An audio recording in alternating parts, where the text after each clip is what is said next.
Saturday, and welcome back to the University of Lynchburg and inside Turner Gymnasium. As always, I am Sam Graham, joined alongside by my good friend Andrew Watson, and we're getting ready for the Battle of the Hornets, the first of a two-game, a doubleheader here on LHSN. And this first game this afternoon, it's really the tale of two stories of how these two programs have gotten off to starts this season. For Lynchburg, a 1-6, certainly not how they wanted to start this campaign. They're coming off a loss earlier this week in this gym to Randolph. On the other side, though, Shenandoah, the reigning ODAC champions on the women's side, off to a 4-2 start, already now 2 early conference wins, including a decisive victory over Eastern Mennonite earlier this week.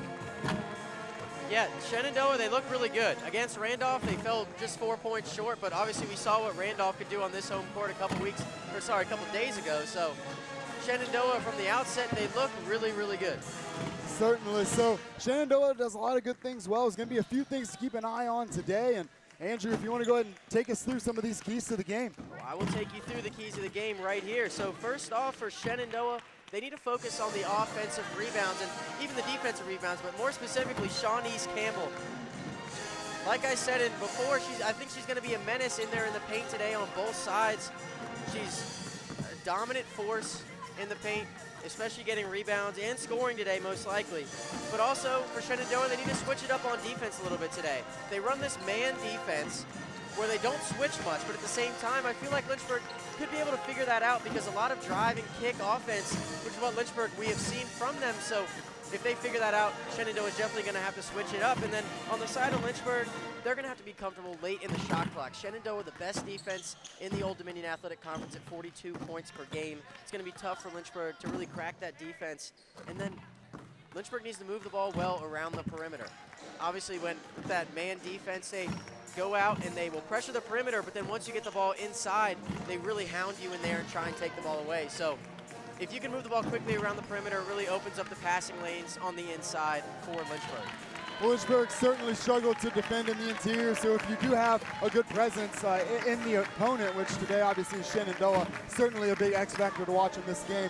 Now I'll take you down to the court, look at some of the team comparisons, some of the numbers to know in today's game. And the first one that jumps out to me, it's not going to pop up on your screen, but the opposing field goal percentage for Shenandoah, 25.4% is what they are holding their opponents to from the field coming into today. That defense, you already talked about it a little bit, it is stout, but what jumps off the screen to you, Andrew? Well, again, for me, also not on the screen, that defense, they allow the most turnovers. They have the most steals in terms of turnovers, so that's definitely impressive for me. But then that assist number, Shenandoah moves the ball really well, 13.7 assists, and that's why I think Lynchburg just needs to move the ball a little bit better around the perimeter today and just catch and shoot, because that'll get their assist numbers, and then they'll be in this game a little bit better than what we saw last time out. Certainly will be interesting to see how well each team is able to effectively share the ball, looking for quality shots. A whole lot of things to look out for in this game. We're going to step away for just a quick second, but when we come back, we'll get you down to the floor for starting lineups and tip-off here on LHSN. The biggest thing that I've taken from Westover is probably my interactions with faculty. I started working with Dr. Fryer. He's always available for help, and he makes sure that I get to do the experiments and not just be there while he does them. I didn't want to limit myself when I came here to just taking the prereqs for med school. I wanted to get a full, well-rounded education, and I definitely found that in the Westover program. It's given me the opportunity to keep playing soccer at a competitive level, but also it's given me the ability to be a student and to pursue other activities such as EMS.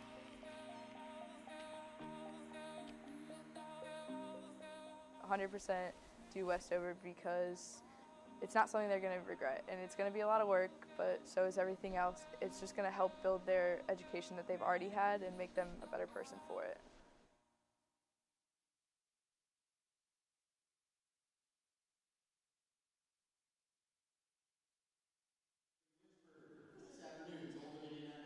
Welcome back here on LHSN,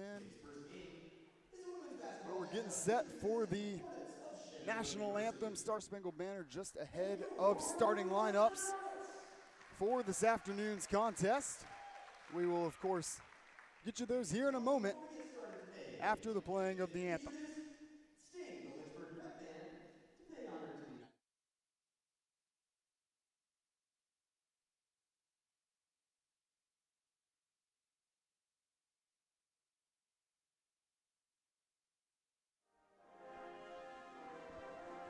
and run you through the starting lineups for today's contest. See them on their screen there. First up for Shenandoah, the old adage, if it ain't broke, don't fix it. This is the 7th straight game for the visiting Hornets that they have gone with the same lineup. It'll feature 4 guards, those of which are Emily Williams, Madison Kimball, Therese Green, and Gabby Kristofiak. And then, of course, as you talked earlier, Andrew, it'll be number 50, Shawnese Campbell, holding down things in the middle. And on the other side for Lynchburg, a little bit of movement here in this lineup for what we saw against Randolph on Wednesday, but Olivia Harris back into the starting lineup as always. That sophomore guard has been just fantastic for this team. She'll be joined by Kayla Terry, Maddie Nimmo, who had an impressive 4 assists and 3 steals against Randolph earlier this week. And then finally, Bree Spainauer and Sarah Johnson will be the 2 bigs in this Lynchburg lineup. So just a slight change there for Lynchburg, introducing Maddie Nimmo into the starting lineup. We debated how much we would see her. We saw her 16 minutes against Randolph, and obviously she put together a really nice outing that the coaches were happy enough with, that they felt like, hey, let's bring her back, let's up these minutes, and let's get her in the starting lineup. You know, I agree. We definitely were skeptical whether we were going to see her tonight, but, I mean, making her first appearance last time out for Lynchburg and then coming out and playing like that, I feel like you had to start her. You had to give her more minutes because she really did provide this Lynchburg team with a boost whenever she came off the bench against Randolph. And they didn't get it done in that game, but it was those moments that we saw, the flashes of decency from this Lynchburg team that really gave us hope, especially because they're a young team and they'll definitely develop.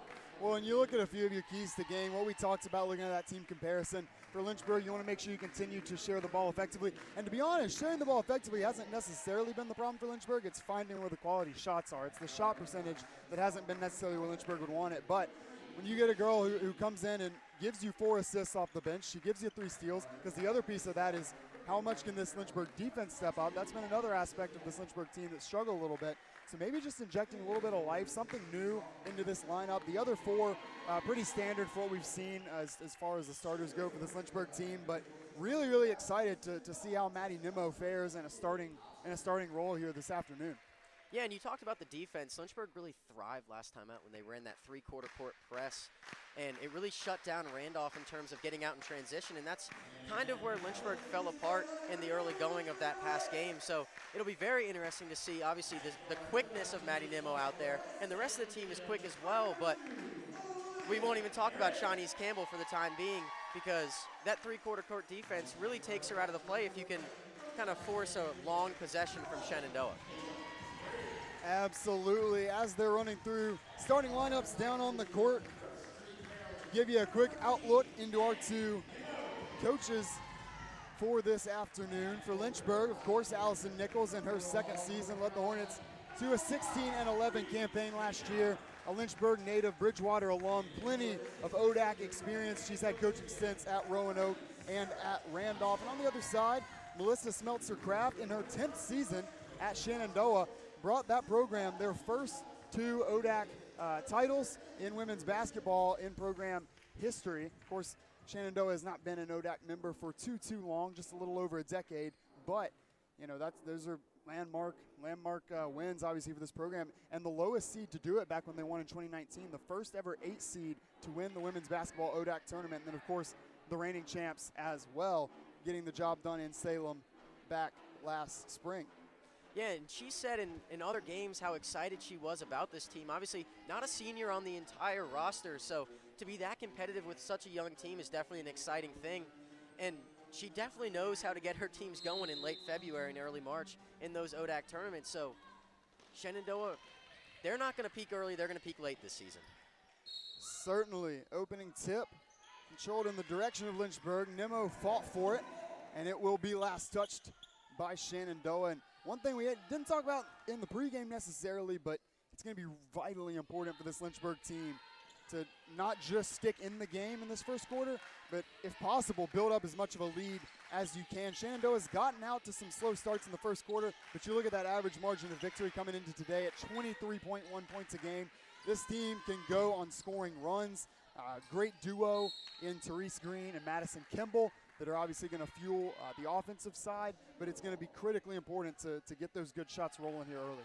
Yeah, you're right. Shenandoah can score, and they can score very quickly. We saw it when they played Randolph a couple weeks ago. They scored 9 points very quickly and really took control of that game. Obviously, they fell short in that conference matchup. But if you're Lynchburg, obviously you just saw Randolph and saw what they can do. So if you can get out to an early lead for the Hornets of Lynchburg, then you're going to be in a pretty good spot.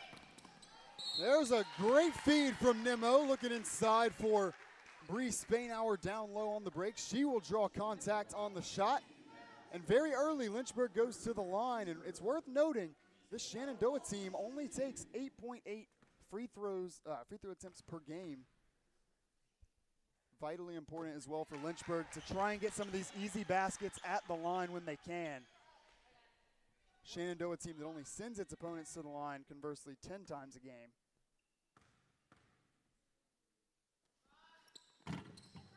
Yeah, and right now Lynchburg second in the conference in free throw percentage.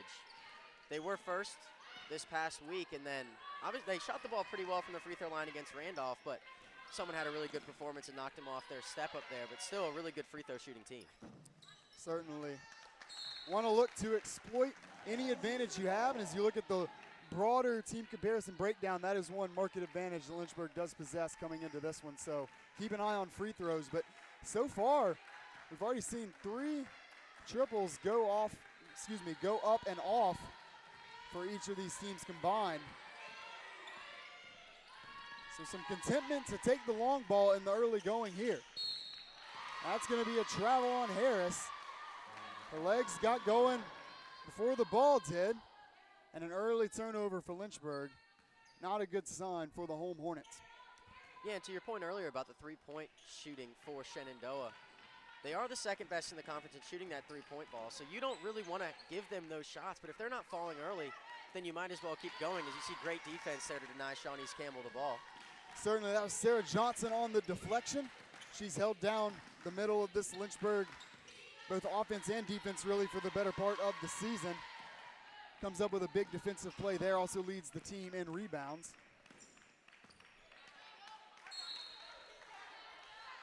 Get a whistle here, ball goes out of bounds. We'll stay with Shenandoah. They will look to inbound under their own basket.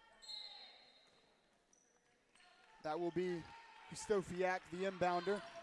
Goes to the corner, that's Kimball, who drives to the basket, puts up contested shot in the lane, draws contact, and now we'll get free throws on the other side for number 2 in blue, Madison Kimball. Yeah, and it's always helpful when your point guard can get inside and create opportunities for herself, especially when you already have a presence inside. I mean, if you can have another person that can just offer something on both sides of the ball, especially from behind the three-point line and in the paint, it's definitely a helpful and a welcome sign for Shenandoah. Shenandoah and Madison Kimball more specifically convert on those 2 early free throws as we see Kayla Sledge enter the game. First woman off the bench for Lynchburg sends Bree Spainhour to the bench. Sledge had a really solid game against Randolph for this Lynchburg team, scoring in double figures. But yeah, your point about Kimball, capable of scoring everywhere on the floor, as we know. 3rd in the ODAC in points per game, 2nd on the team to her teammate, of course, Therese Green. The three-point shooting sticks out the most, top 3 in the conference, both in three-pointers made per game as well as three-point shooting percentage. Kimball, the point guard early on here as well. Yeah, and you usually talk about how you want teams to force up three-point shots, but for Shenandoah, you'd almost rather force a point guard or a shooting guard to get inside as opposed to letting them shoot those threes from the outside. So good perimeter defense is going to be needed from Lynchburg today. Rebound stays with Shenandoah. We talked about rebounding in the pregame. Therese Green tracks that one down. Just the first one to the ball. Now going baseline again is Kimball. Turns it over right into the awaiting hands of Sledge. And Shenandoah some struggles offensively to start this game. 0 of their first 3 from the field. So there's an air ball on a 3 from the corner going up Olivia Harris. Shots not falling in bunches early here on Wayne Prophet Court.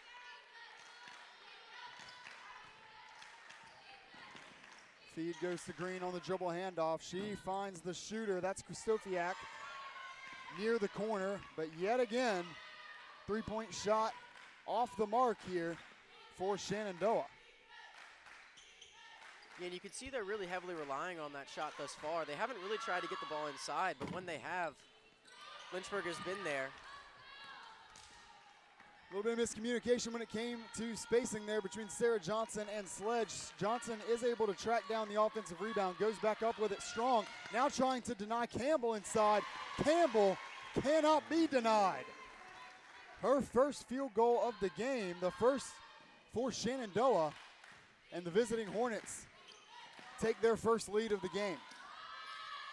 There's a good look on the other side, and another miss here from Lynchburg. Now quickly in transition, going down low. Kristofiak missed a couple threes early in this game, decides to take an opportunity close to the basket, converts on it, and Shenandoah's lead is 4. Yeah, and working the ball inside for Shenandoah will really open up those three-pointers, because now not only do you have to worry about them shooting it from the perimeter, you also have to worry about guards getting inside and creating shots for themselves. So it'll be interesting to see how Lynchburg can react to that. Certainly, foul on the floor will go against Campbell, trying to reach around Sarah Johnson. Johnson will head to the bench. That will bring in Macy Mullins. Started quite a few games for the Hornets this season, coming off the bench today. Spainhour also checked back in to take Johnson's place down low. She'll pair with Sledge. So already seeing some substitutions on the Lynchburg side of things. Neglected to mention Sydney Shepos coming in, and there goes the ball down low to Shepos. Her coming in for Shenandoah, kicks it back out. That three's off the mark. Sledge the rebound. The Shenandoah team that will not substitute a whole lot in this game, usually content to use somewhere between 6 to 8 players. But an early substitution coming in. There's a three from Harris. Nothing but net right there at the top of the key. That is what she is known for. Made over 50 a year ago. And maybe that'll help take the lid off that basket for Lynchburg so far. I feel like they've gotten a lot of really good shots. They're just not falling. And if Harris can get hot, it's definitely going to be very difficult for Shenandoah to react to that. That ball looking for Spainhour will find its way out of bounds. They're going to say it was tipped that way, though. And very quickly, we have already hit our first media timeout today. Give you a chance to take a look at some of our individual stat leaders coming into this one. Of course, you see Olivia Harris knocking down that three on your screen. Take a look at it again. 10.4 points a game, leads the Hornets. Take a look at Sarah Johnson as well. Mentioned her leading the team in rebounds. And then, of course, Macy Mullins, the assist leader, seeing her come off the bench in this one. On the other side for Shenandoah, there's Therese Green, leading scorer, but of course, her teammate Madison Kimball right behind her. You see 13.8 points a game for Green. That mark is 13.7 for Kimball. And then Jessica Littlejohn shouldering the load both in rebounds and assists. Have not seen her yet today, but 7.5 rebounds a game. Certainly noteworthy when you take a look, Andrew, at your keys to the game. Oh yeah, it definitely is. And especially for Lynchburg, a team who struggles to rebound at times. So if you're Shenandoah, I think you're going to really key in on the fact that if you can put up three-point jumpers maybe and get offensive rebounds and control the paint on the defensive end as well, you're going to be in a really good spot, especially in these first couple of quarters when Lynchburg is still trying to figure out what Shenandoah is doing in terms of their defensive sets. Well, not much stands out as you take a quick look through the team stats through the first 5.5 or so minutes of action. The one thing, of course, is Lynchburg doing a great job on defense. I mean, yes, Shenandoah's gotten a few good looks, especially from deep, but only 2 of 8 from the field early on. The problem is, on the offensive side, Lynchburg's just 1 of 8. Yeah, and it's the same thing we saw against Randolph. Held them under their average for the season, and Randolph is a really good offensive team. So defense in the early going, at least thus far in this game and then the past game, looked really good. That pass from Harris looked like it was intended for Sledge. Instead finds his way to Mullins. Mullins loses Kimball in transition, and another easy layup. Kimball, known for her three-point scoring, showing that she can do it on the break and close to the basket as well. Shot fake by Vandergrift. Just checked in. Another three goes up from Mullins. Once again off the mark. There's an offensive rebound for Lynchburg. Yet another miss for the home Hornets. That one rattling off for Sledge. Yeah, we talked earlier about how if you're Coach Nichols, you're not upset with Olivia Harris or Mason Mullins putting up those three-point jumpers, but when Shawnee's Campbell's not in the game, I do think you have to take advantage of that that Kayla Sledge has in the paint. So they tried to do it there. Obviously, she got an offensive rebound and couldn't connect on the mid-range jumper, but I think that'll definitely be a key here in the first couple quarters. Sledge posted up down low. The ball will go to her, looking to feed it back out to the perimeter. That pass will not reach its final destination. And very quickly, the third turnover of this still pretty young game. Not even 7 minutes gone by yet. And 3 Lynchburg turnovers. And that has been a problem for Lynchburg in the early going this season. Second to last in the ODAC in turning the ball over, so not exactly an ideal stat for him. Therese Green, one of the first times we've called her name this afternoon. Her shot off the mark. Offensive rebounded for a second, then it is taken away by Lynchburg. Lynchburg showing a little patience on the offensive side, moving well without the ball. Another three goes up from here, same spot as the last one, but this one does not find its way to the bottom of the net. Outlet pass. And the shot converted from Emily Williams. First points of the afternoon, and already 3 or 4 times have we seen that outlet pass in transition coming off a Lynchburg miss for Shenandoah. Yeah, Shenandoah getting out in transition pretty well thus far. A Vandergrift three on the other side ends the scoring drought for Lynchburg, gives them their second field goal of the afternoon. Now 2 of 11 from 3, but a 3 answered on the other side. Credit to Maggie Rooklyn. So 2 teams that couldn't find the bottom of the net hardly to save their lives early on with back-to-back triples here, and now another Lynchburg turnover coming off the steal. Kimball navigating through the lane again. No answer from Lynchburg for Madison Kimball. In this first quarter, Shenandoah takes its largest lead of the game at 7. That draws a Lynchburg timeout. We'll take it with them and be right back here on LHSN for the conclusion of this first quarter.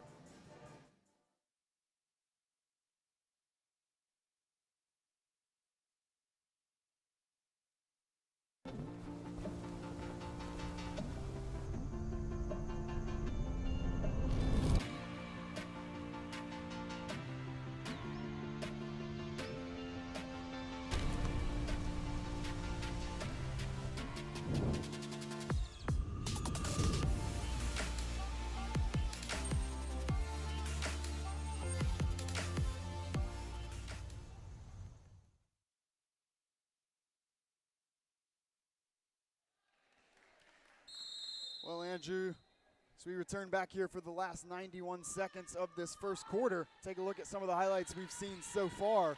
But we talked a lot about quality shots in the pregame, and I don't know, what have we seen so far from Lynchburg? Only 2 two-pointers going up so far. You think that that's what they drew up? Well, I think that goes and kind of shows you just how good Shenandoah's defense is on the inside. They force a jump ball there. Tie up. Will go to Shenandoah.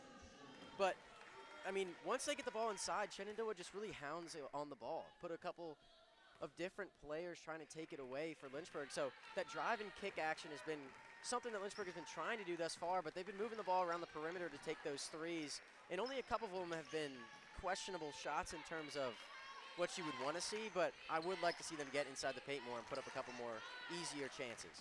We've seen Kayla Sledge and Sarah Johnson post up down low a few times today, but yeah, often electing to kick it back out to the perimeter. I believe there's another bucket from Shenandoah, but I believe that those two-point attempts both came off of offensive rebounds as well. Sarah Johnson with one, Kayla Sledge with the other. So as far as I can recollect, all first shots for Lynchburg have gone up from behind the arc. Yeah, and I really think that that's just a testament to how good Shenandoah's defense is on the inside. And Shawnee's Campbell isn't even in the game, and I said that she could be the key to that defense for Shenandoah, and there clearly showing that I was wrong. Looking for the feed down low. Final seconds tick off. A heave goes up from Maddie Nimmo. Will not even draw the backboard, and that will bring us to the conclusion of this first quarter. Score Shenandoah 17, Lynchburg 8. We'll take a quick break as the teams collect their thoughts, speak with the coaches, and get you right back out here for the second quarter on LHSN.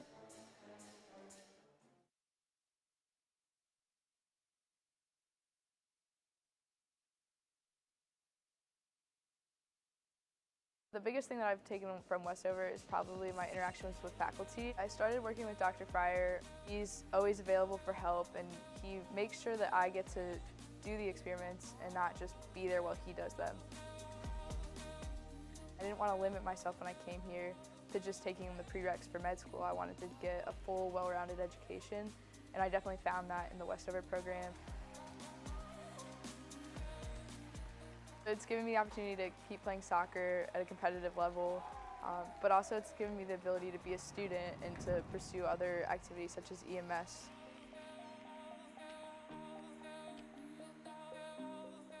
"100% do Westover because it's not something they're going to regret, and it's going to be a lot of work, but so is everything else. It's just going to help build their education that they've already had and make them a better person for it."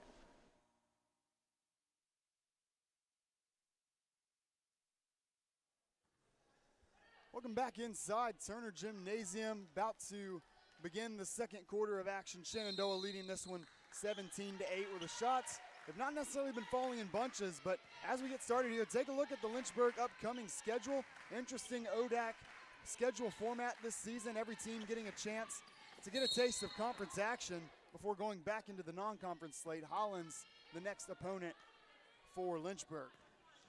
Yeah, and I think it's important that Lynchburg is at least competitive in this game, or if they could squeak out a win here against Shenandoah, it would be huge going to play 2 games on the road. Obviously, this is a team that has already had a lot of experience on the road this year. This is just their second home game. So you always want to pick up a conference win at home before you go on the road and try and do the same thing. Absolutely. Of course, Lynchburg still looking for its first conference win. How about another steal there from Nimmo, then an ensuing frustration foul from Kimball. Talked about how Nimmo injected some enthusiasm and some energy into this team against Randolph on Wednesday, helping to fuel that comeback that did end up falling short, but a comeback attempt nonetheless. Doing so, especially with her activity on the defensive end, she forces a steal there. And a Lynchburg forced turnover, a welcome sight. Active hands on the other side from Green. Sends that ball out of bounds over to the scores table. Possession will remain with Lynchburg.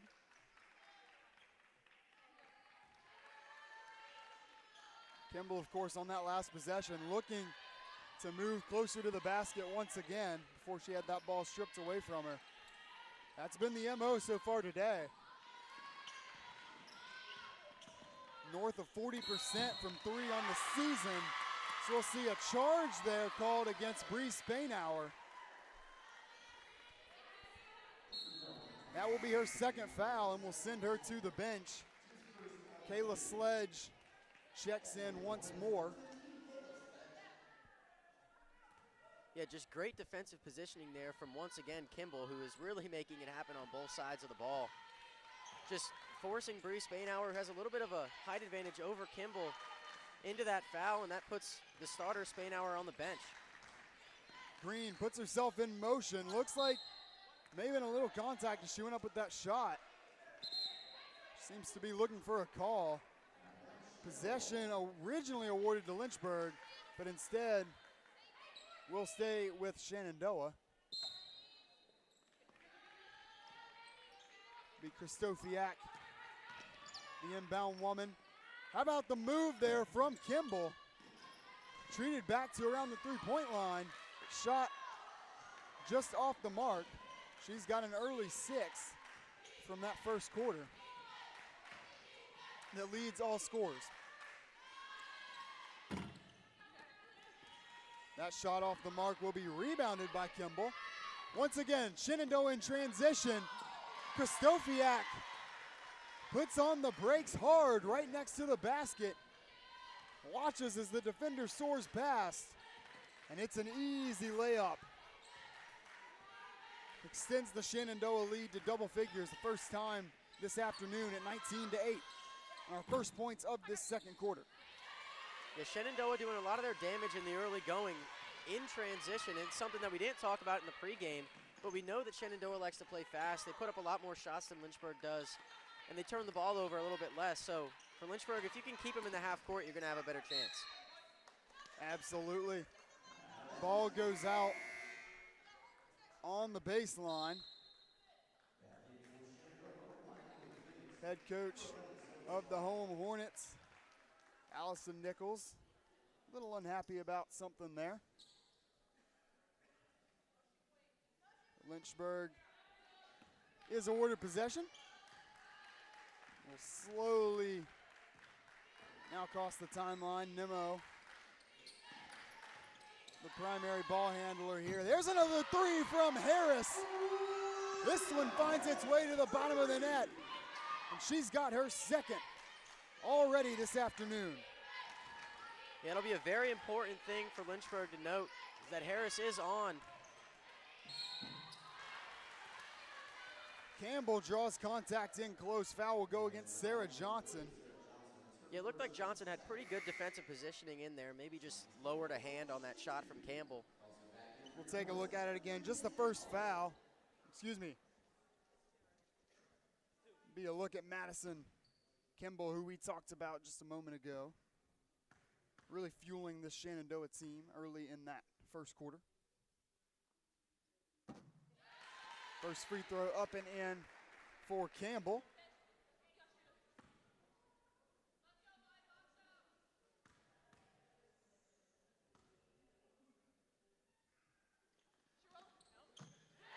Campbell 2 for 2 at the line. It's always an added advantage when you have the centerpiece of your team offensively and defensively down low that can also convert at the line. Worth noting as well, so we see a block from Campbell, the ensuing rebound, and immediately Shenandoah back out on the break. But to my last point, those were just the 5th and 6th free throws that we've seen today from either team. It's a three from Green, off hard off the backboard. Mullins gets in the passing lane, tries to shield the ball with her body, but it's last touched by Lynchburg. Will stay with Shenandoah. As we take a look at it again, Harris initially giving the pressure, and then just quickly Mullins soaring over to try and get to that ball as it approached the sideline over by the scorer's table. Glad she hopped up, no harm, no foul. Now we do see a steal. Sledge pokes it away. Lynchburg a chance to get out on the fast break. Another Harris three. And once again, 2 games in a row, the ball wedges itself between the backboard and the net in the same place it did against Randolph. Yeah, and last time out I said that that was getting increasingly more rare, and yet maybe the game proving me wrong here. So we'd love to see him drop in, but it's always interesting when something like that happens in 2 games in a row. Certainly. Last time for Randolph, it was Crenshaw Patterson. Took a running start from about mid-court, climbed up the net and just knocked that thing down. A little bit of a different approach to get it down this time, but either way, the ball is retrieved. Play can continue. There's an open look in the corner. Kristofiak makes them play. Makes them pay. Yeah, and great ball movement there in that short possession from Shenandoah. Something we haven't really seen much from him thus far is that assist number. So if Shenandoah can get that working, then this lead is gonna only grow. Absolutely. Sledge gets in close, draws the foul, just the 4th against Shenandoah on the day. Sledge, a good free throw shooter for this Lynchburg team.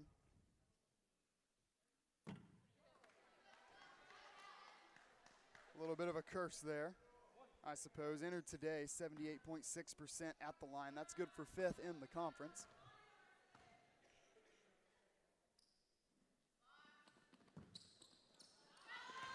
And an 0 for 2 trip there for Lynchburg and Kayla Sledge. We know that we like to see Lynchburg try and get to the line. That's just the second trip we've seen today. And early on, 2 for 4 on those free attempts. Oh yeah, and also you see them setting up in this press that they used against Randolph to really get back in the game. It's something that a lot of teams don't see too often. Shenandoah, however, breaks it with ease. Therese Green, a little Euro step, gets herself into the basket. And now back-to-back possessions resulting in fouls. Shooting fouls, that is. This one sends Green to the line for the first time today. Green's been quiet early on. The leading scorer for the Shenandoah team, 68% at the free throw line, improves on that percentage there. 5'7" sophomore out of Culpeper, Virginia. Just south of 14 points a game through the first 6 contests. I find it interesting in both games now that we've seen at home for Lynchburg on the women's side, how quiet it gets in here when the opposing team goes to the free throw line. Yeah, even when this place was packed the other night for the Code Red game, it almost seems like some of the students don't understand that we need to make some noise and really try and disrupt these Shenandoah free throw shooters. Good movement. Vandergrift finds herself open, and she's got her second triple of the game, the 4th for Lynchburg. All 4 belonging to her and Olivia Harris, the 2 of them leading the way with 6 for Lynchburg. Sledge now gets out on the break. 3-on-2 for Lynchburg. Kicks it out. Vandergrift, another good look at a 3. This one clangs off the mark, but Harris tracks down the rebound. Mullins, her 3rd attempt of the game. That one's off and bounces harmlessly out of play. But a good back-to-back possessions there offensively and defensively for Lynchburg, trying to create a little momentum for themselves. As the clock stops directly at 5 minutes, that will take us to our second quarter media timeout. Get us a chance to take another look at the coaches that we talked about earlier in this game. A couple of good ones. We talked about the experience of both. See Melissa Smeltzer-Craft, their first 10th year at Shenandoah, getting close to 100 wins now. And on the other side, Allison Nichols, looking to build up a Lynchburg team that won the ODAC title just 2 seasons ago. Of course, Shenandoah claiming victory in that game yesterday. See Smeltzer-Craft again there in the huddle. Coming off Shenandoah's best season a year ago. 22-6 mark, 13-5 in ODAC play, was good for a 4th place finish. And Smeltzer-Craft, didn't talk about it in the pregame, a 9-6 record in the ODAC tournament. It's pretty spectacular. Obviously, we did mention her 2 tournament wins, or championship wins, I should say, but always has her teams ready to go when it matters the most. And I think you can expect the same thing from them this year, and yet they might not be the 4th seed. By the way they're playing early in the season, they could be one of the top 2 seeds in this conference, and they're really playing well. Playing with a Randolph team that was picked preseason number 2 in the conference 2 games ago for them. But they really do look good, and their head coach does always find a way to always have them perform once we get late into February. Absolutely. Shenandoah currently sits 7th in the ODAC standings, but again, super early on, just 3 conference games under their belt. 2-1 mark in ODAC play. But watching them today, this is a very talented squad. It's going to win a lot of games and give a lot of teams trouble this season. Once again, baseline goes Kimball, contact. No foul called. Originally nothing called. Now the ball will remain on the left side of the court. Inbounder for Shenandoah will be Maggie Rooklyn into the game for the 2nd time today. Stoppage in play, a conversation between Coach Nichols and the official. Quickly, a 3 out of the inbounds play drawn up for Kimball in the corner. That one misses everything. And Lynchburg once again sets up in the half court. Vandergrift goes in motion.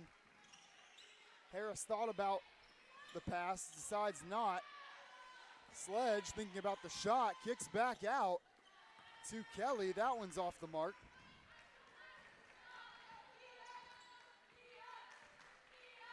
For the freshman wing. It's the pass from Therese Green. Looking for Rooklyn in the corner, off the mark, and an unforced turnover there for Shenandoah. Turnover battle's been close early on in this one. Lynchburg has committed one more, but the disparity just 7-6. Lynchburg enters today 23 committed turnovers a game. That number is slightly lower, just 17 in conference play. Yeah, but the key number there is that although it's only one turnover, Shenandoah has made good on 8 points from those turnovers. How about another three, Olivia Harris?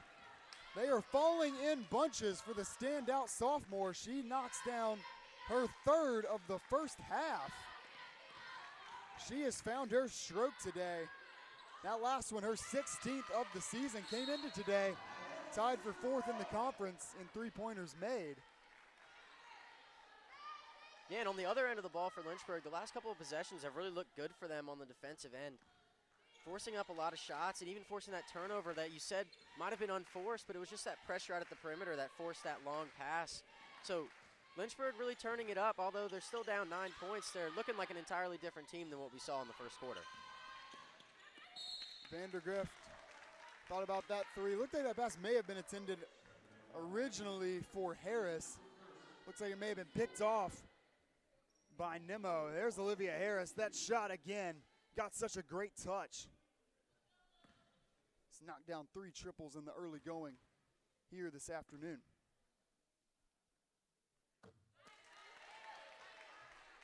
Meanwhile, Nimmo finds herself at the free throw line. 50% coming in due today. Small sample size though. Mentioned she only appeared in that Randolph game. Went 1 of 2 at the line there. But now she's 3 of 4. And Lynchburg starting to find its way to the lane, to the foul line a bit more. And likewise, you see the disparity on the scoreboard cut to just 7. There's a 3 and the foul. Madison Kimball, we mentioned, has not looked for the 3 much so far today, but finds it there, takes the contact as well from Nimmo, just gets in the way of the follow through. Does not give Kimball the space. And how fantastic has Kimball been in the early going here. That her first triple on her 3rd attempt. Gives her 9 points on the game. Make that 10 as she converts on the free throw as well. Lead quickly extending back to 11, and that's one of those just mental errors really for Lynchburg that you just really hate to give up. I mean, it's one thing to give up the 3 on an open look, but at that point you just got to stay out of the player's area and make sure you don't make matters worse. The behind the back pass, Shenandoah got out in transition. May have been moving a little bit too fast, but how about Rooklyn corralling the ball, flipping it back over her shoulder, looking for Emily Williams, just unable to convert on that layup in close.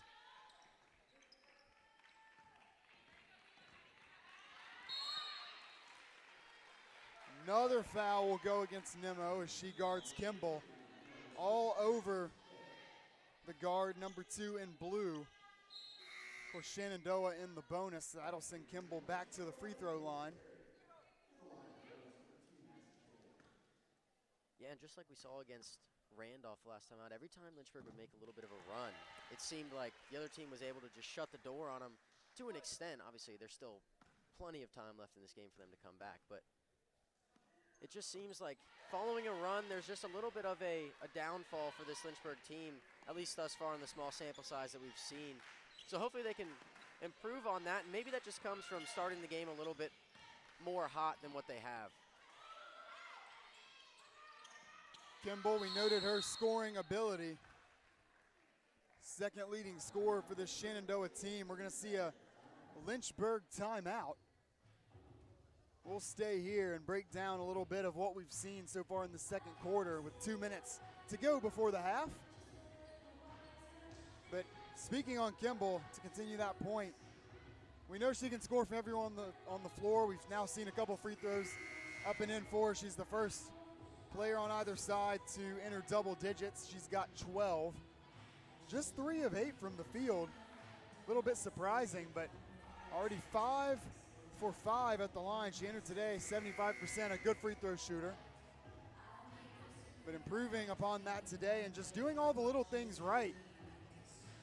Been, getting to the basket, trying to make things as easy as possible on herself, but then of course, that three-pointer we saw just a moment ago, we knew it would come at some point.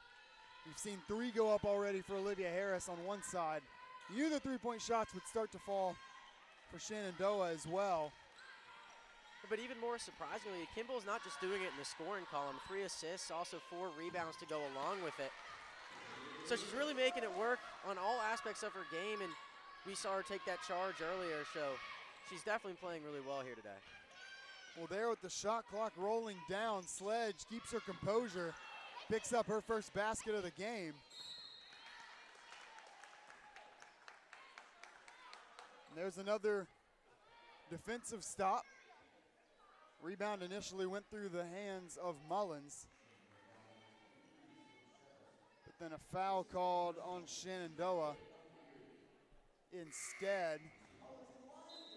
Believe that one went against Sydney Shepos. Kristofiak will hit the bench.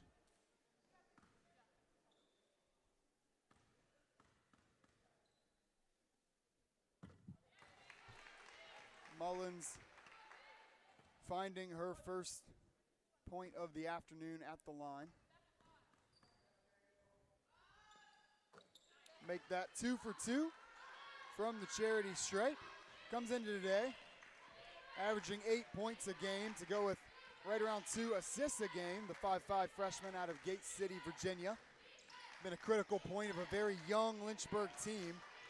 It's accounting for over 70% of the team's total offense. Just 2 seniors, but rather just 2 seniors on the floor in general between both of these teams, both of them belonging to Lynchburg, and Sarah Johnson and Jada Chambers. Have not seen Chambers yet today. Yeah, and both these coaches have been heard talking about how just excited they are that they have this young team. Obviously, you see it there. Shenandoah, they're in a really good spot in terms of their program, and considering they don't even have a single senior on their squad, this is going to be a force to be reckoned with here for a couple years. Misspoke earlier, it was Shepos that went to the bench after that foul she committed. Meanwhile, Kristofiak finds the bottom of the net on a 3. Not last Shenandoah possession. Now Lynchburg a chance to inbound it under their own basket. A very wide wall of sorts. What I was going to say was how Lynchburg set things up. Everybody lining up parallel to the baseline. Looks as though they will set up in that fashion once more.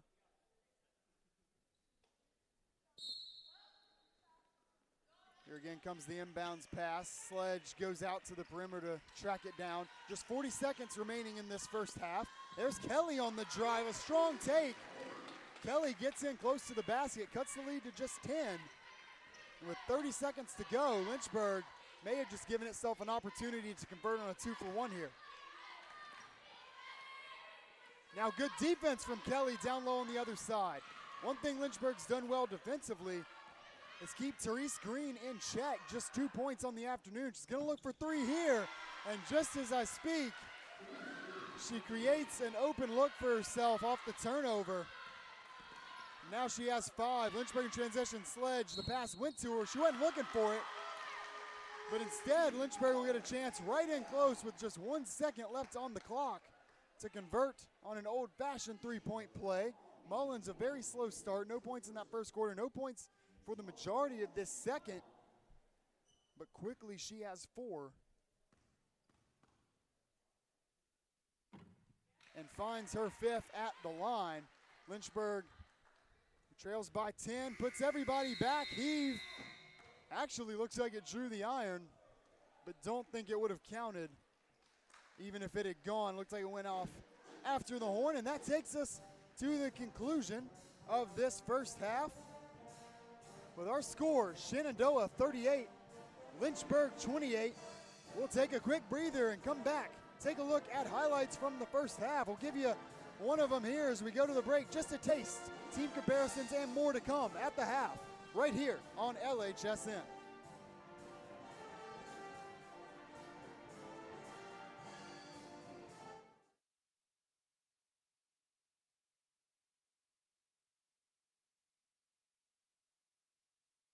My name is Marlene Castaños. I graduated in 2009. I was a communication major. I am a digital producer now for the Martin Agency. So we have brought up amazing clients from Geico to Land O'Lakes to Oreo. So we get to create amazing content, all those funny Geico commercials that you see. And as a digital producer, I get to create amazing content for digital.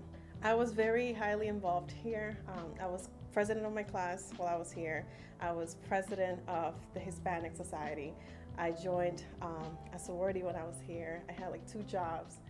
So having a sense of managing my time, it kind of pushed me to be better at my job right now. Just knowing that you had someone on your corner was really important, and they really took the time to really invest in their students. I felt like I had a cheerleading squad behind me at every single point. They were the ones that encouraged me to look for those opportunities, to push myself to be better. So it's definitely truly an amazing place. I brag about this place all the time. So if anyone gets lucky enough to be part of this community, it's life-changing.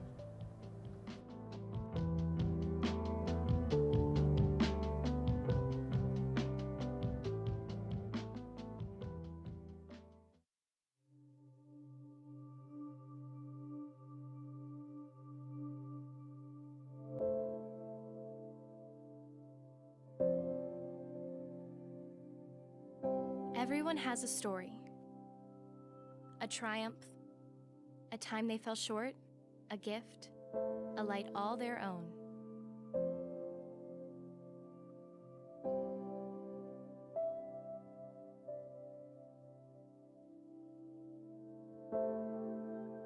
Every story has a beginning. For us, our stories began long before we got here, at the moment we discovered we had something to share with the world.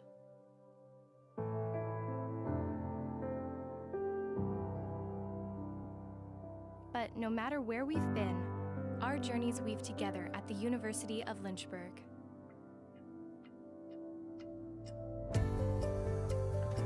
Since 1903, we've grown from a handful of students to a diverse, dynamic community of students, professors, staff, and alumni around the world. In a community that supports who we are and who we want to be, we're on a journey to find where our passions lead so we can lead others to find theirs. Together, we have more experience, we have more knowledge than we do alone. Eventually, our stories will lead us to a path all our own, and we will share our passions with the world. No matter the journey we choose, the University of Lynchburg is, and always will be, our home. Here's to life and here's to Lynchburg, to the years we spent together. I don't know when or how we gathered, but I know I'm home. So here's to love and here's to the heartache, all the laughter, every mistake. I don't know how our lives will be changed, but here I am home.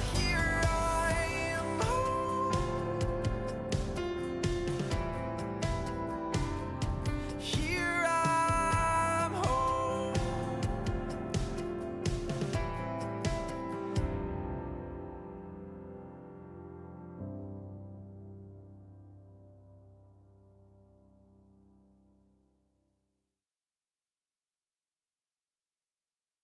At Lynchburg, We don't fear change. We embrace it. In our students, on our campus, in our community, and around the world.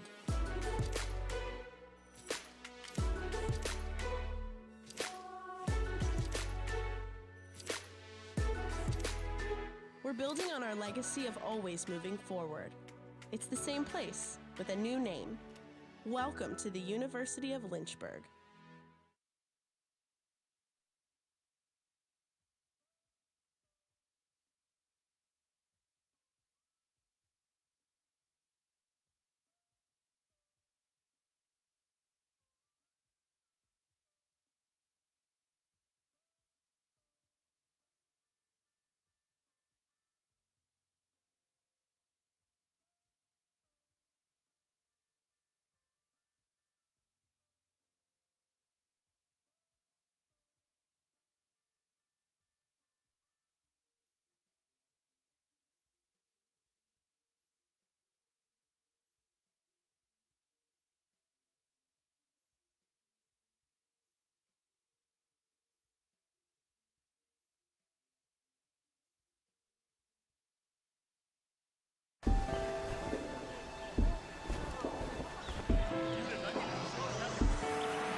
Welcome back inside Turner Gymnasium. Once again, Sam Graham alongside Andrew Watson. And we hit the half with a 38-28 decision pointing the way of Shenandoah. Get you a chance to look at some of the numbers from that first half. And I mean, right off the mark, what really jumps out, obviously both teams had a little bit of trouble shooting the ball early on. Both teams very much so corrected that.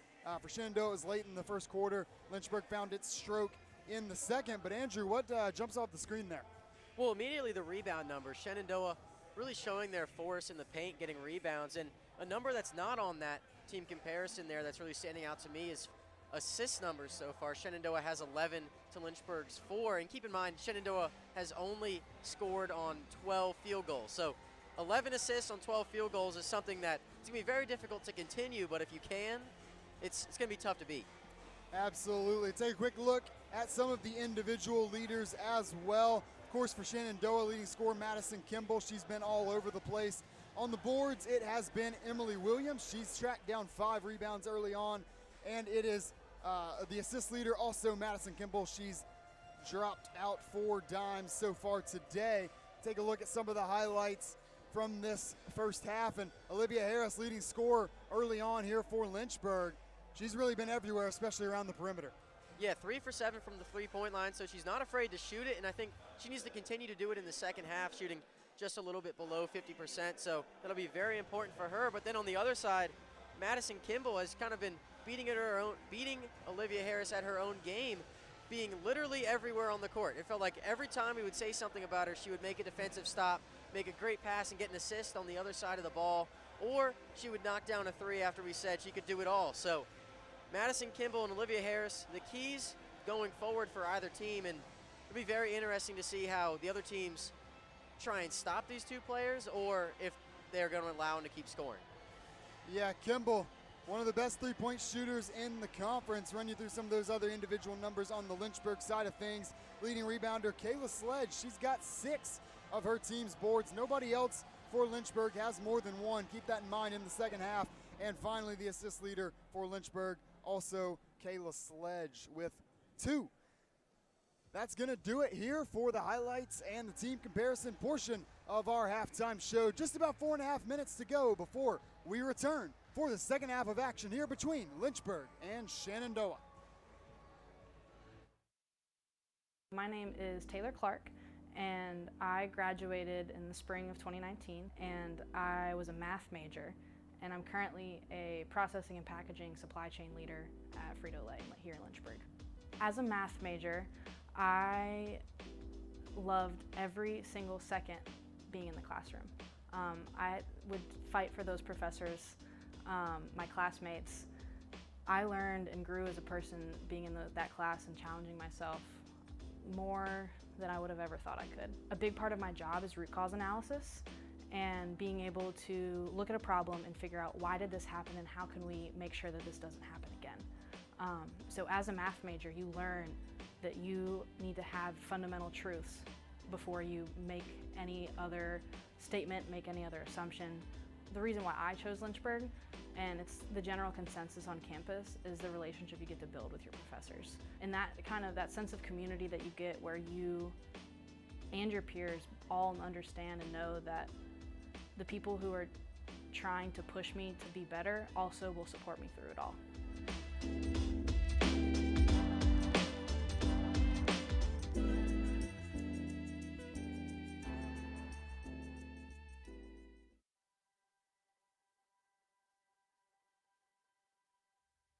Carrie Brewer became the 7th president of Lynchburg College in 1964, only 15 years after his graduation in 1949. During those intervening years, he had earned a PhD in public policy from Harvard, served as an aide to 2 major congressional committees, and was the director of emergency preparedness in the Kennedy administration. Returning to his alma mater, he hit the ground running. Dr. Brewer initiated a change in the college charter to allow students of all races to enroll. He cut the standard faculty teaching load by 20%. He improved faculty and staff salaries and increased the size of the faculty and the student body. He sought to raise the visibility of the college in Lynchburg, as well as the larger community, by offering graduate programs in education, business, and physics to meet identified needs in Central Virginia. An enthusiastic fan of LC sports, Dr. Brewer added administrative support to the college's athletic programs, resulting in the emergence of Lynchburg College as a national athletic power. During his presidency, Shenandoah Chapel, the courts, McWayne, Tate, and Montgomery residence halls, the Burton Student Center, Turner Gymnasium, Wakefield House, Foxfield, the Dillard Fine Arts Building, the Capron Library, and the residences on Faculty Drive were added to the college physical plan. Also, Memorial Gymnasium was transformed into Hall Campus Center. Carnegie Hall was converted into faculty offices, and the surviving World War II Quonset hut was remodeled into the psychology building.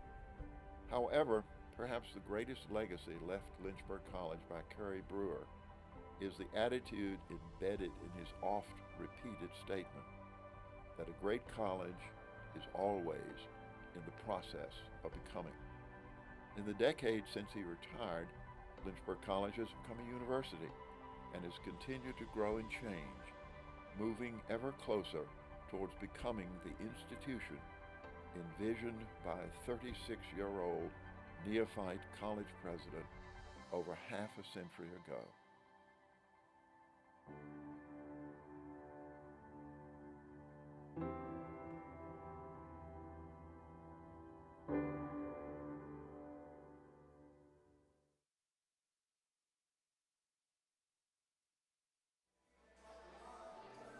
Welcome back. Just about ready to get set for the second half of action. Once again, a doubleheader here on LHSN. The Lynchburg men set to follow at 4:30. Hope you'll tune in to that one as well. Take a look there at President Allison Morrison Shetler, always making the rounds at Lynchburg sporting events. The Hornets' biggest fan. As I was saying, the men will take on Virginia Wesleyan, who's been out to a very hot start this season. Hope you'll tune in for that one as well. Once again, with myself and Andrew on the call, but we are back here underway. Thank you for joining us for this one on Conference Championship Day in college football. As quickly, the ball swings inside to Campbell, but unable to convert. Good defensive possession there from Lynchburg as they collapse on Campbell. There's a reverse layup from Olivia Harris. Got a little crafty with that one. The circus shot. How about the move from Kimball? The little ball fake, swings it back around, and able to finish down low. Yeah, it'll be tough for Lynchburg to stop her in transition specifically just because of how shifty she is. There's a layup on the other end. Nimmo showing some speed and craftiness of her own. Take a look at it again here. Takes the contact, still goes up strong, and two more for the freshman.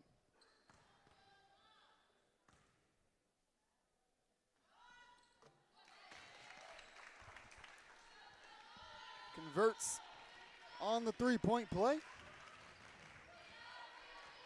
Gives her 5, now in just her second game of the season for this Lynchburg team.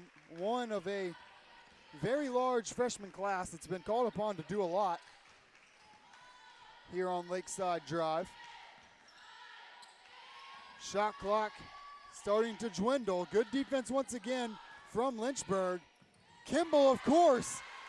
The hot potato ends up in her hands. She never panicked. And just as she has done all game long, creates space for herself in close. And very similar to the way Yanessa Cabrera for Randolph navigated the floor. She finished with 17. Did a lot of damage at the free throw line as well. It's been a similar type game here from Kimball. Yeah, and Lynchburg maybe just struggling to guard out there on the perimeter at first, and then that leads to obviously Kimball being able to get inside. And it's been 2 point guards back-to-back. Obviously, you mentioned Yanessa Cabrera, who really turned it on in the second half against Lynchburg last time out. So maybe somewhere along the way finding someone who could guard a more crafty point guard, or at least not stop but completely contain or just control how she's going to take shots. Absolutely. Back-to-back Lynchburg possessions ending in travels. First was Sarah Johnson. That one will be Nimmo. But looking on the defensive end, a couple good possessions here for Lynchburg. You know, forcing Shenandoah to dig into the shot clock a little bit. Good defense on Campbell as well. As this time it is Williams again for Shenandoah getting in close. They've done so much damage in the paint. But to continue that point, if you're Coach Nichols, Andrew, what do you think you tell your team when you are doing a good job defensively, you are matching up well, you're making them use a lot of the shot clock, but those possessions still result in 2 points either way? Well, I think at some point you realize that your defense is working.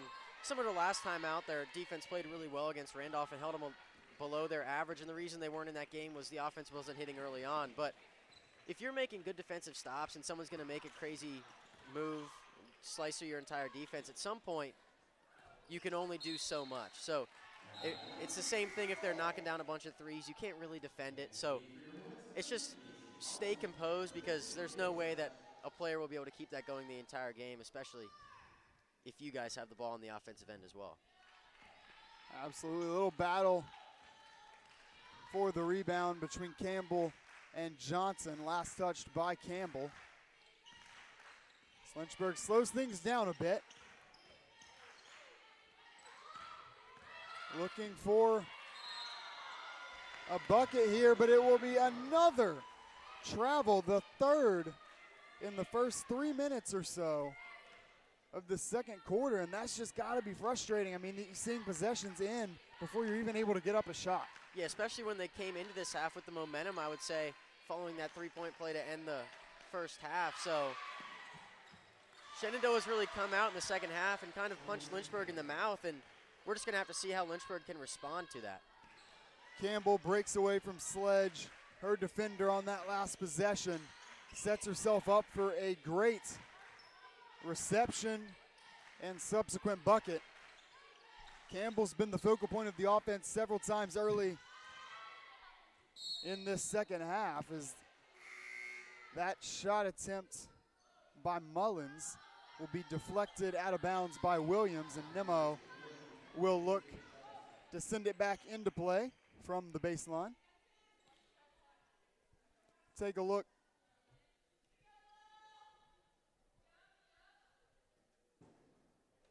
We look to wipe up wet spot on the floor here.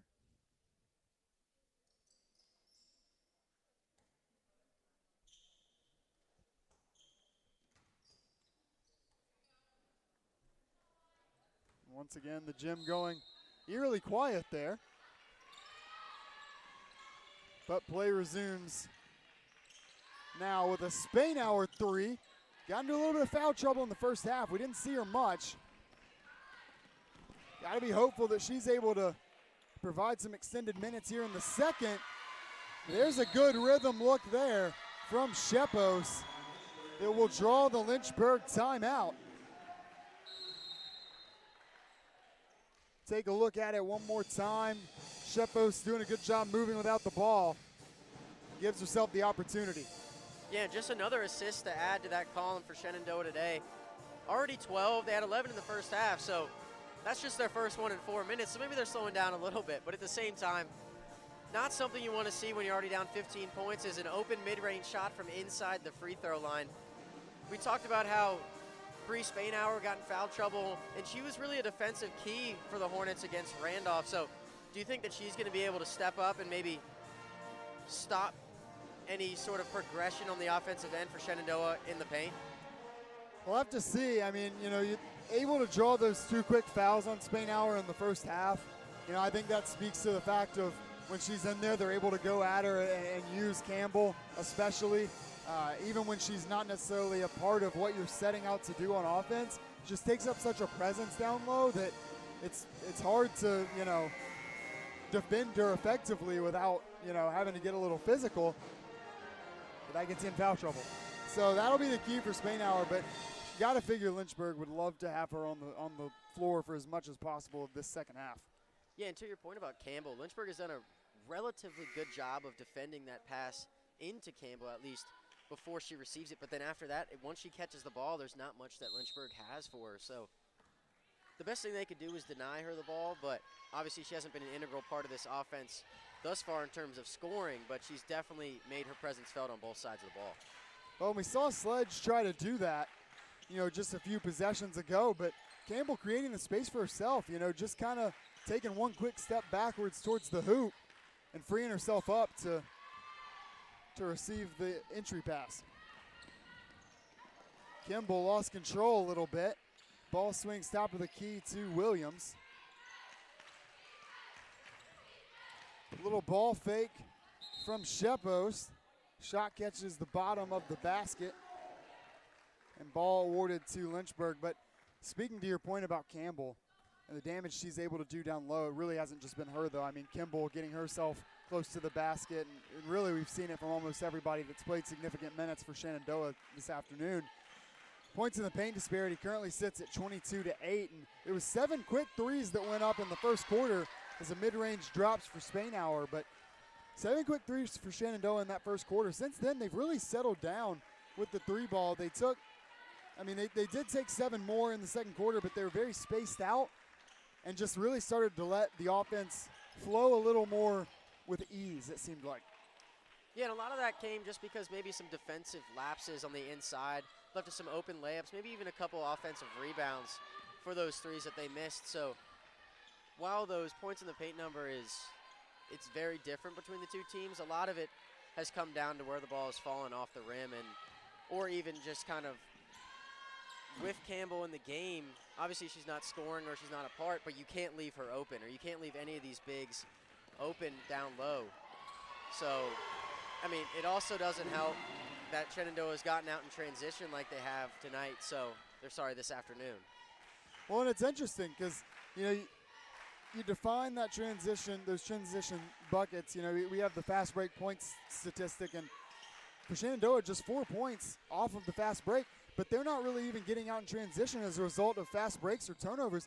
They're just rebounding the ball, looking for guards that are already down the floor, and just giving them great, outlet passes. Guards are catching the ball close to the bucket, and it's honestly harder to miss at that point. Yeah, and you have to think that was part of their game plan, considering what they saw when Lynchburg played Randolph last time out with their pretty stout defense, I would say. So obviously getting out in transition helps them not having to play against that set defense from Lynchburg. Sledge there using her frame to add to the paint points for Lynchburg, matched up defensively with Kimball. Obviously quite a size disparity there. Sledge standing at 5'10", Kimball 8 inches shorter at 5'2". But how about another triple for Shenandoah and Kimball?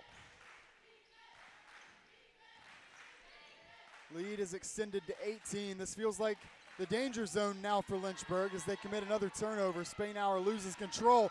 Look how quick Green down the court draws contact from Harris, whose name we really have not called in this third quarter, which now has just 2:46 remaining. Yeah, and I think a lot of the reason that we haven't really seen her, obviously getting back and trying to deny that transition bucket and putting them on the line is definitely better than giving up 2 points. But the real reason we haven't really seen her is because Therese Green for Shenandoah has done a really good job of guarding Olivia Harris on the perimeter and not allowing her to take those 3-point shots. And in the paint, Shenandoah obviously, they collapse on that ball, which makes her kick it to someone else, and just they've done a really good job of defending her coming out of the break solely because they're trying to force other people to do it. We'll take a look now quickly at the men's basketball upcoming schedule. Of course, Virginia Wesleyan set to go at 4:30 today. Then it'll be a tough test with Hampton-Sydney. Luckily for Lynchburg, that will be played here on Wayne Prophet Court. That's a team that received votes in the preseason top 25. It's always fun when those two teams get together. Yeah, and Pfeiffer also a pretty good squad, and Lynchburg anywhere right now is looking for a place where they can at least find some competitiveness in terms of their schedule.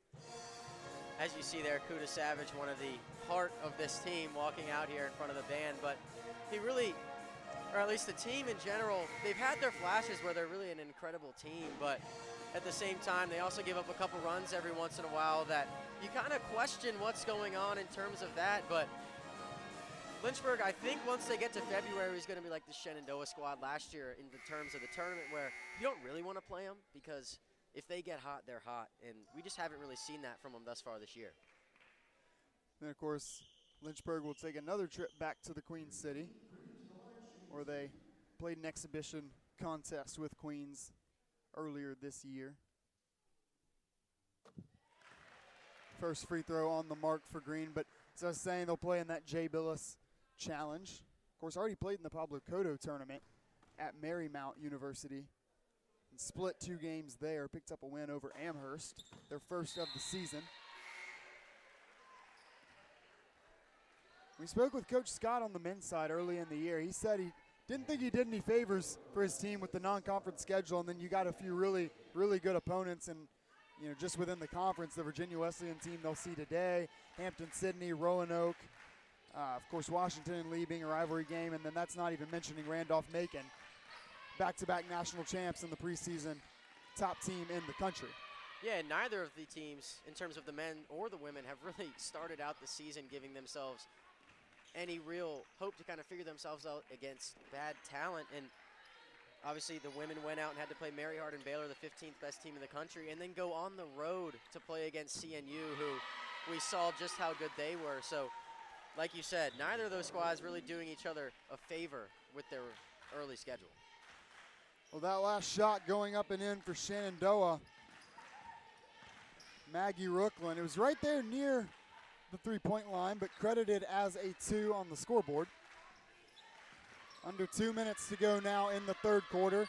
There's a rhythm look at a 3 from Macy Mullins. She converts on it. cuts the deficit under 20, but for Lynchburg at this point, it's going to start to take a run, and hopefully that run starts as soon as possible. They're in a really similar spot to where they were at this point in the game against Randolph. Yeah, and against Randolph, they employed that little three-quarter court press that we saw briefly earlier today, where they play that little bit of a zone. And for me, I'm wondering just how long it'll take before Coach Nichols really employs that zone for this team, just because of the success they had in turning Randolph over in that game. No one emerging really as a dominant scorer for Lynchburg in this third period, just 10 points to date. Olivia Harris been held scoreless after leading the team through the first half with 9. All 3 of her made field goals coming off of 3-point attempts. But as you spoke earlier, her defensive matchup in Therese Green's done a fantastic job of excluding her from the Lynchburg offense. Yeah, and it's almost been across the board for Shenandoah. They know, obviously the last one, Macy Mullins had that open 3 because they were able to drive and kick, but it seems like Lynchburg hasn't figured out that the quicker you move the ball out on the perimeter, and if you try and get the ball inside, the easier it's going to be for you and opening up shots all over the court. So maybe the last shot by Mullins will really help the Hornets see that. Well, Nimmo is able to secure the rebound away from Campbell down low, then wants to get out in transition, ends up just doing it herself. Drives through the lane, take a look at it again, takes the contact, finishes the layup.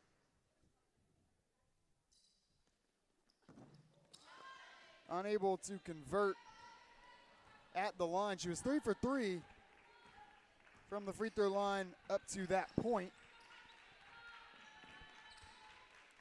Just 5 points in the game, but boy, she sure does inject some life into this Lynchburg team. Just plays so quickly and with such energy. As a foul will go off the ball before the 3-point attempt from Brooklyn. Yeah, and a lot of it is just the pressure that she applies on the defensive end. I think if you just watch her follow her mark around, I mean, she's really just right there the entire time.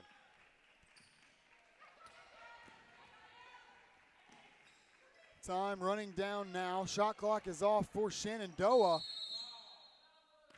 as a turnover was nearly forced,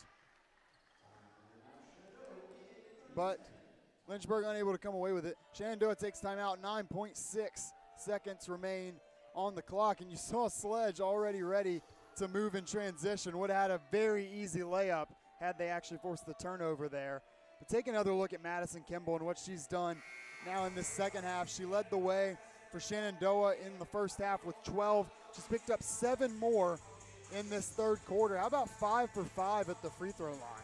I mean, how about Shenandoah as a team at the free throw line? Has not missed a free throw attempt yet. This was a team that we mentioned shooting right around 9 attempts per game. But you look, Madison Kimball 5 for 5, Therese Green 4 for 4, and Campbell has added in 2 more. So 11 attempts through about 3 quarters and an 11 for 11 mark. Yeah, and good on Lynchburg for not putting Shenandoah at the line too much in this quarter specifically. Obviously only 2 attempts. And going 9 for 9 is 9 points, and that was just about what the lead was at half. So huge to keep them off the line. There's a 3 right before time will expire. Lynchburg not able to get the ball in time to try and put up a shot of their own to answer. That'll take us to the finale of this third quarter. The score, Shenandoah 60, Lynchburg 40 in the Battle of the Hornets. 10 minutes remain in regulation. We'll be right back here on LHSN.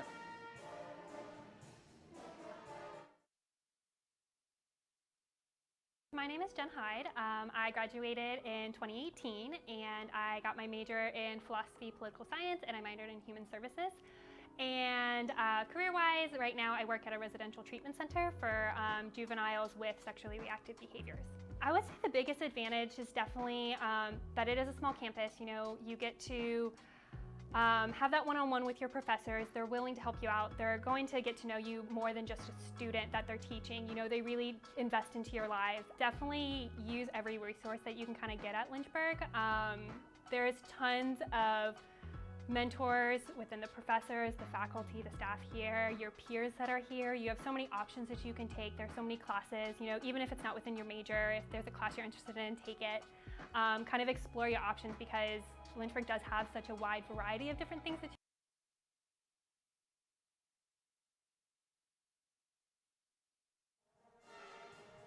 Welcome back. Fourth quarter ahead down on Wayne Prophet Court. Show you a few of the highlights from that first half. How about that triple from Macy Mullins? She has matched her scoring average now, 8 points on the day, finding her shooting stroke in the second and third quarters, giving Lynchburg a little bit of a lift offensively. We'll see what she can do for them in this final stanza. But it'll be Sledge getting the scoring going once again in the painted area.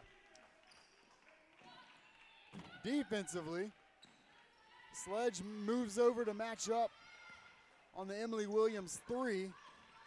Really doesn't get there in time, but Williams unable to convert on an open attempt. Yeah, and if you're Lynchburg, you got to find someone who can produce some more points for you. Obviously, you saw Mullins with 8, Harris with 9, Maddie Nimmo even has 7. But, I mean, yes, spreading the wealth across the team is really good until you don't have anyone in double figures. So someone somewhere along the way here needs to step up, at least in terms of maybe assisting or scoring, and just find a way to get some easy points across and get really back in this game.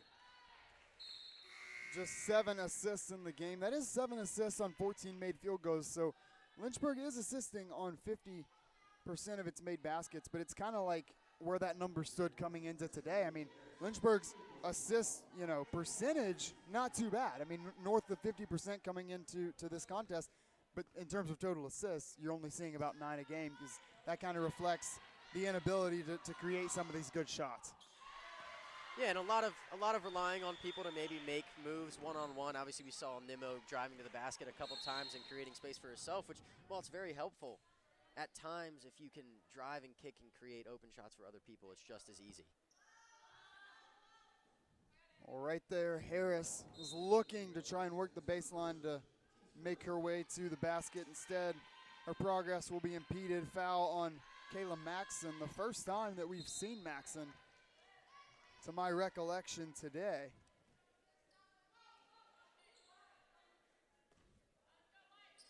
.55 junior out of Mechanicsville, Virginia. Leads the team in field goal percentage. Poured in 9 points against Hollins earlier in the season. Yeah, and already you see Coach Nichols employing that press that we talked about in the last quarter. Turns into a turnover there for Lynchburg. So 20 points is a lot to overcome, but if you can really step it up on the defensive end for just a little bit, go a long way in getting back in this game. Well, Lynchburg very close to at least exceeding. Well, now they will exceed the opponent points per game number for Shenandoah. 42.7 points a game is what Shenandoah's foes average coming into today. Lynchburg, of course, now with 44, does get managed to cross that mark. How about the offensive output from Shenandoah as well? 62 points with just under 8 minutes to go in this game. A team that's only averaging 65 on the year. I shouldn't say only. That's plenty enough to win. And when your defense can hold people to 42.7 a game, then it's more than enough to win. But it's got to be a nice sight. Of course, with that last basket, grows to 64 to see the Shenandoah offense really clicking on all cylinders, especially on the road. Yeah, and shooting 43% from the field is always something that you'd love to do, especially on the road. And usually Turner Gymnasium isn't a place where a lot of teams come in and shoot too well. But Shenandoah today done a really good job of maximizing on the opportunities that Lynchburg has given them, and they've really taken advantage of all of them. There's a shot up and well over the rim from Shepos. Nimmo wants to do it herself. 1-on-2 break. Looks like the ball just slipped off of her hands.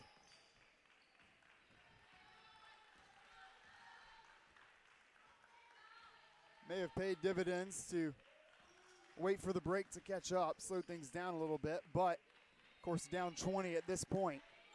Desperate times call for desperate measures.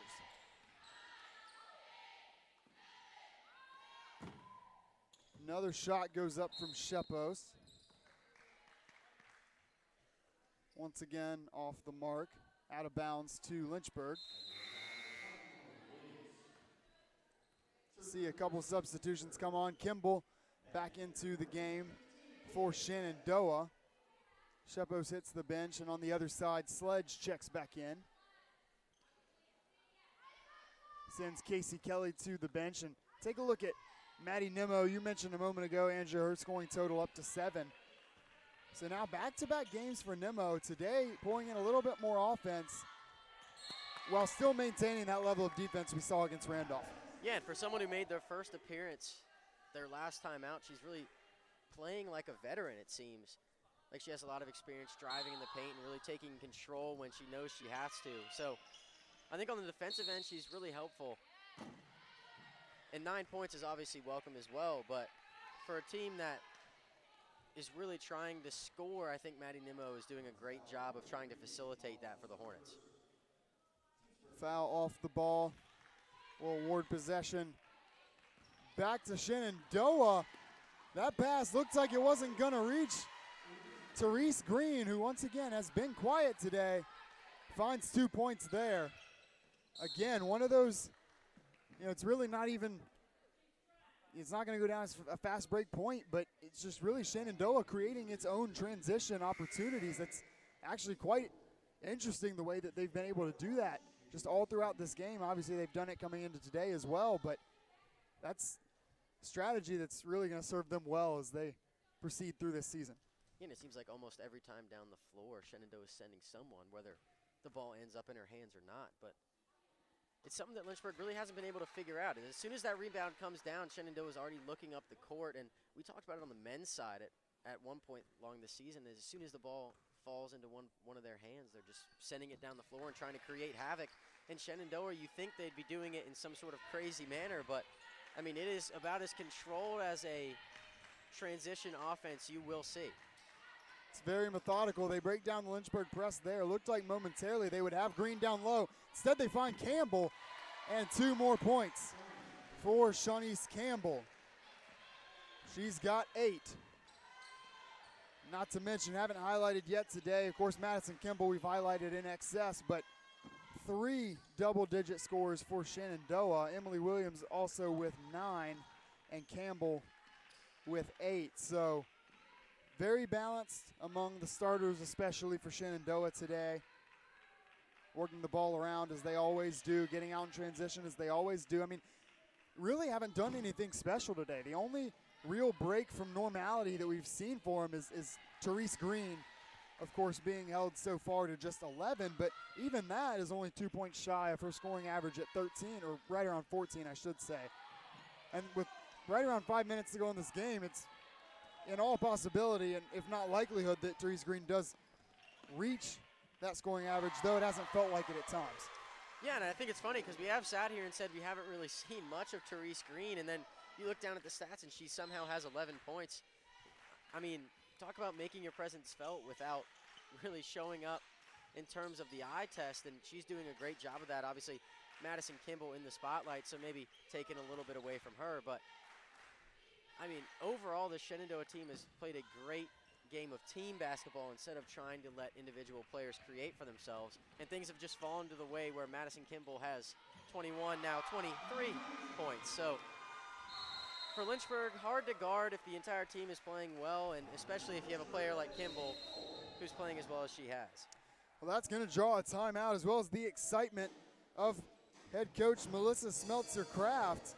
And speaking on Kimball just a little bit more, mentioned the similarities between her and what Yanessa Cabrera did running the point for Randolph on Wednesday night. Of course, Cabrera did a little more damage at the line. It's just been 5 points at the free throw line for Kimball tonight. But Kimball, now career high, just as Cabrera did the other day. Of course, actually had it 2 possessions ago, but back-to-back scoring possessions brings her total to 23 and eclipses her previous career high of 19. So career highs coming in bunches here this week on this court, definitely not what you want to see as a Lynchburg defense. No, and defensively, aside from this game, I feel like they actually have looked pretty decent. Obviously against Randolph, as a team, held them below their season average, and Shenandoah playing really well today on the offensive end. And I'm not sure much of it is lapses on the defensive end for Lynchburg. Obviously right there, Shenandoah just pushing it out in transition, and Kimball putting up a reverse layup. I mean, if things are going in, things are working. I mean, they're working thus far for Kimball. So, I mean, Lynchburg, I think, has played a relatively decent game on the defensive end in terms of not losing track of players. Obviously, when they played Randolph, we thought they lost track of a couple players here and there, but I think Shenandoah's offense has just eclipsed the level of Lynchburg's defense in this game. When Kimball or anyone's playing at the level that she is tonight, there comes a point where there's just not a whole lot you can do as a defense. I mean, especially when you talk about the craftiness and getting close to the basket. She's now also eclipsed season averages both in rebounds and assists. The assists significant as well because her 4-a-game mark sits 4th in the ODAC coming into today. Down below, some mass substitutions coming in for either side.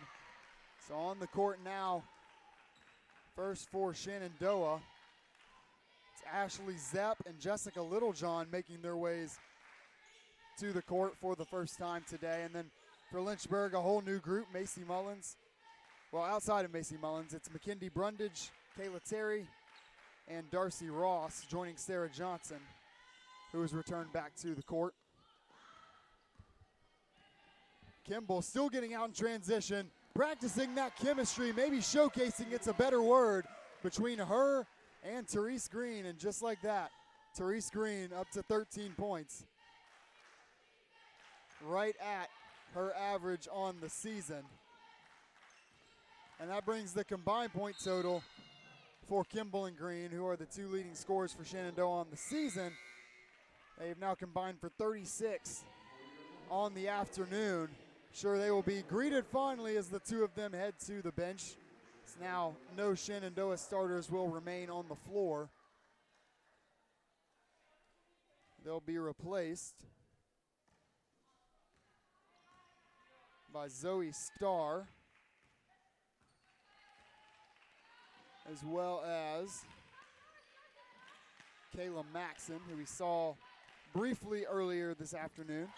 There's a three. Up and in from Jessica Littlejohn. Littlejohn, another freshman for this Shenandoah team out of Eldersburg, Maryland. Put in 6 points in Shenandoah's earlier matchup with Goucher. And that is her second triple of the year.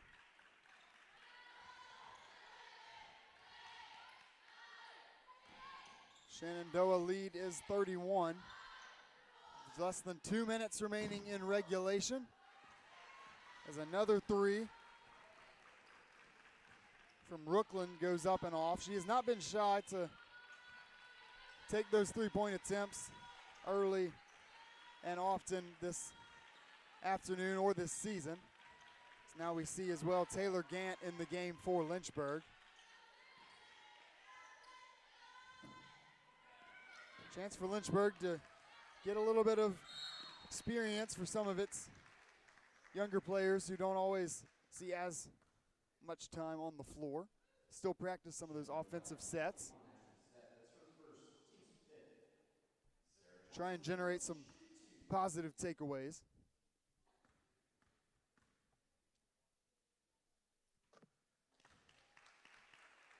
Sarah Johnson goes to the line. Hits on the first. Make that two, the first 2 points of the contest for Johnson. Pair that with 2 rebounds for one of just 2 seniors on this Lynchburg squad.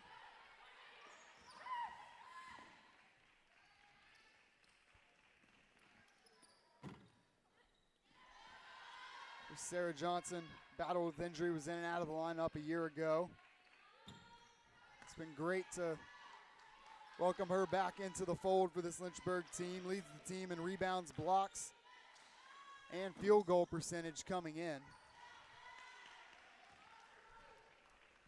The focal point down low, as well as one of the lone veterans for an otherwise very young Lynchburg team. There's another triple. Credit to Littlejohn, her second since entering the game not too long ago. Quick little scoring outburst from her. 6 points on the day. Perfect from the field, 2 for 2. There's one more Lynchburg shot. Falls no good. And that will bring us our final. Shenandoah 80, Lynchburg 48. And walking away from this one, Andrew, just walk us through some of your post-game thoughts, especially on the Shenandoah side, from an offense that was so efficient and effective. Well, first off, for Shenandoah, I really do think that this offense is one of the best in the conference. Obviously, you saw it today with not only Madison Kimball going out and putting up 23 points, obviously an incredible performance from her, but Therese Green putting up 13. And, I mean, the team overall just, they move the ball well, they're very efficient, and they shoot the ball well, and every single shot that they seemed to take today was not contested, or it was something that a coach would be very, very happy for. But on the side of Lynchburg, I think positive to break the defensive average for Shenandoah, put up 48 points today. Obviously not a happy thing to think about in terms of losing this game, and then Maddie Nimmo going out scoring 9 points in only her second collegiate game. I think that's a positive to draw upon. Olivia Harris only putting up what I would say is only 1 shot in the entire second half. So great job by Shenandoah to really shut her down after having 9 points in the first half. So a lot of goods to draw from for Shenandoah, and if you're Lynchburg, maybe back to the drawing board a little bit. But, I mean, young team, long season, always the room to improve. Yep, you look through those starting 5 for Shenandoah. They've gone with them all season, and for good reason. They are the top 5 scorers today, so no reason to change that. Once again, final score in this one, Shenandoah 80, Lynchburg 48. And once more, I am Sam Graham, my partner Andrew Watson. It's been a pleasure walking you through this one. We hope you'll stick around for the second half of our doubleheader coming up at 4:30 on LHSN between Lynchburg and Virginia Wesleyan.